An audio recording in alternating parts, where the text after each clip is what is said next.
Welcome back to Windows and Mirrors, a podcast produced by the Division of Equity and Inclusion. In today's episode, we have Kenzo Yanni Velasquez, a fourth-year ethnic studies major who is an intern at the Multicultural Community Center. In this segment, Yanni describes when he first picked up dance, his dance process, and what dance means to him. This is his story.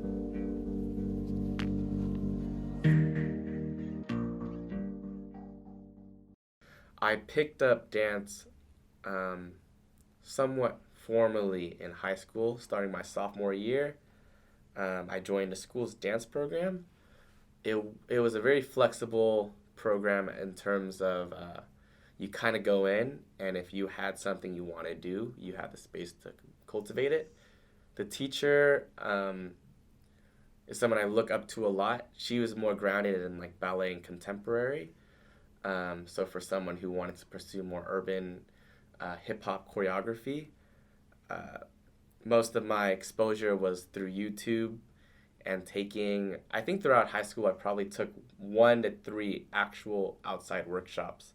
So not until college did I really, I think, hit an exponential growth in terms of like mindset and approach to what I wanted to get out of dance. It was more than just an extracurricular at that point. It's something I could see like myself devoting time to, and seeing how my peers have legitimized it as like not only an art but like a sport.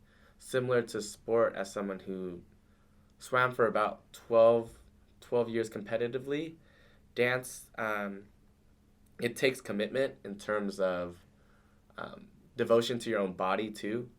So like, for example, being on a competitive team, you work towards working along your teammates we use the word matching your teammates. And what that means is essentially like, no matter how skilled you are as a dancer, to be a part of a competitive team means to look like each other at the end of the day. If that means sacrificing or kind of maybe stepping down or stepping up to look like one cohesive group, that takes, for me, given my competitive dance experience, usually it's 3 days a week. 3 hours. Usually we practice at night because we're all students as well. But it's repetition, drills, exercise, conditioning, all that plays into sort of why it's a sport, in my opinion. And when you see other sets in different teams kind of compete against each other, you can see how well things are thought out in terms of, it's more than just like someone makes a piece. There's blocking, which in other words are just formations, levels, how many people are on stage at the same time, execution, genre, feel. Also, like, knowing who your judges are too. You like your set, everything's subjective, so like you can make a set based on that too. But it's competitive because like it's strategic and smart. But at the same time, it also has foundations in art. Like everything is art when it comes to dance too. So yeah, even for me, I haven't competed since I've been at Cal for the past kind of 2 years. I started my first 2 years here on AFX, the competition tier, and I took a break, and I just wanted to grow as a dancer myself.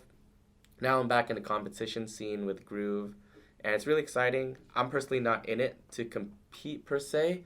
I'm in it to gain more exposure to like dancing with people who are like older than me, for example.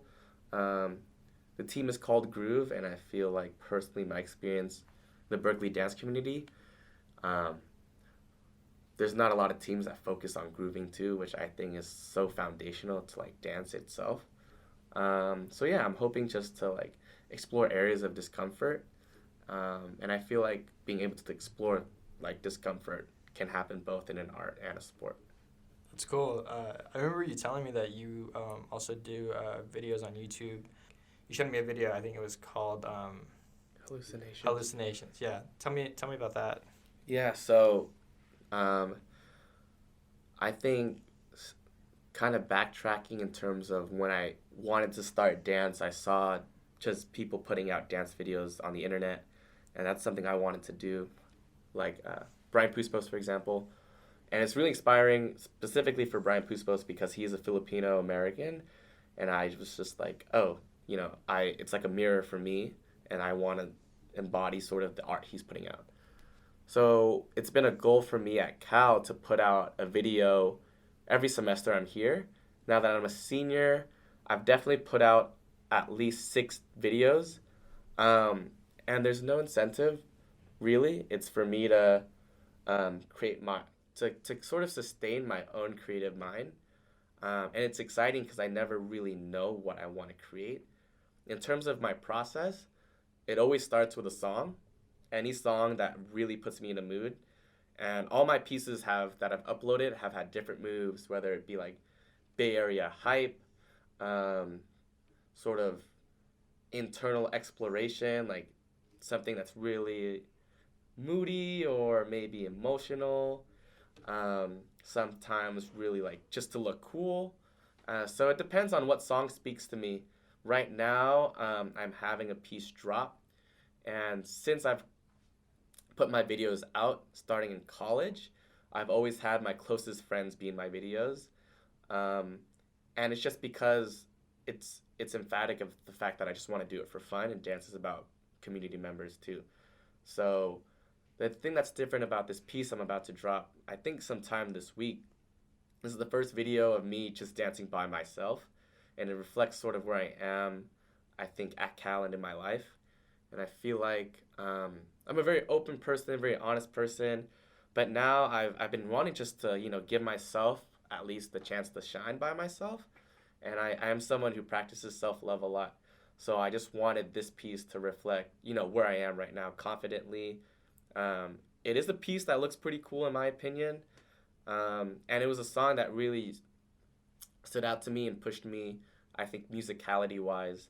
So what that means basically is, dancing more than beyond the lyrics or just dancing to the lyrics. Every song is composed with different layers, so whether that be hi-hats, basses, and snares. So I really try to pick this song apart. But yeah, the process starts with a song, and I call the dance room the lab because I experiment in it. That's why I call it labbing.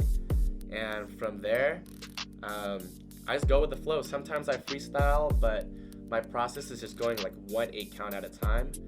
And from there, in terms of bringing other people along, I think it's just the emotions the songs kind of evoke for me that helped me vision like, this is the location I want. Like, I want it outside, or I want it to be concrete, or I want it in like this very nature setting. And in terms of like this videography too, I direct all my videos. I have amazing videographers. I've had different videographers, but at the end of the day, I've directed all of them. So usually how it works is I have my dancers run the piece, and I stand right next to my videographer, and I kind of guide them through what I want, whether to zoom in or zoom out or stay in one place or take a shot from this side, etc. But yeah. How's that process go? Do you only dance with like people you know, or is it like you meet the person for the first time and you slowly start building like, all right, this is gonna be like, this is the piece we gotta do. We gotta build like a relationship together. Like, how does that process kind of like how does that unfold? Yeah. Specifically for all my videos I put out, most of them have been like a core group of friends of mine, and like they're really dope. I would say personally, I'm a hard body to match. My natural movement, especially within my torso area, is like, it's just like hard for other, I think, dancers to match me. So I'm less picky about sort of the cleanliness when it comes to that. Because it's true. And objectively speaking, like in my videos, if you watch it, like we all hit the same timing, but you can tell I like it because everyone holds down their own style as well. So I'm not, compared to a competitive team, because I've directed before, I've also just been a part of a team. That's where you really gotta like, smoothen the edges and like make things sharp. You would be like, you gotta look like us. And you kind of gotta sacrifice your individuality just for a bit. Whereas for the videos, all my homies, I don't try to be too strict with them because I don't want to stress them out. I do want to be clean at the end of the day, but yeah. In terms of dancing with like other people too, like I've taken a lot of workshops which are just basically going out, taking class, having someone teach you a new piece. Oftentimes you're dancing with people you don't know. At that point, it depends on what you're taking the workshop for. Sometimes I take workshops for retention in terms of like, basically my goal for the workshop is to remember the choreo. Other times it's taking the workshop to practice performance, where I'm thinking less about like cleanliness and more about just like being a performer. Other times you take workshops and I'm just like, I want to meet new people. So it all depends. But most of the time, like when I am and I take a workshop that I'm like, oh, I'm here to grow, I actually kind of lock myself in. I'm like super focused. But when it comes to everyone performing and showing off, like I'm super supportive. I'm cheering for every group, just because that's also what I want too, right? So it's cool and it's great because like it's specifically like my experience in the dance community for the Bay Area. Everyone shows each other love, even competitive teams.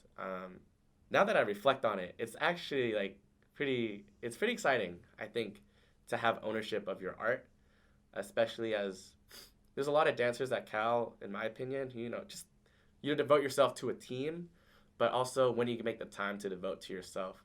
So aside from committing to, like I said, matching people, dancing with a team, I also wanted to fit in time in my schedule to just like also do me and gain like autonomy of my work.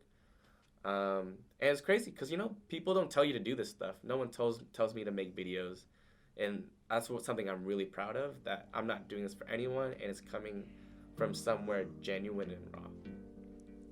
Yanni's passion, skill, and unique movements are tools in his method of storytelling. If you'd like to see Yanni's dance performances, there will be a link in both YouTube and SoundCloud descriptions. This has been another episode of Windows and Mirrors. I am your host, Gabriel Gonzalez, and thanks for listening.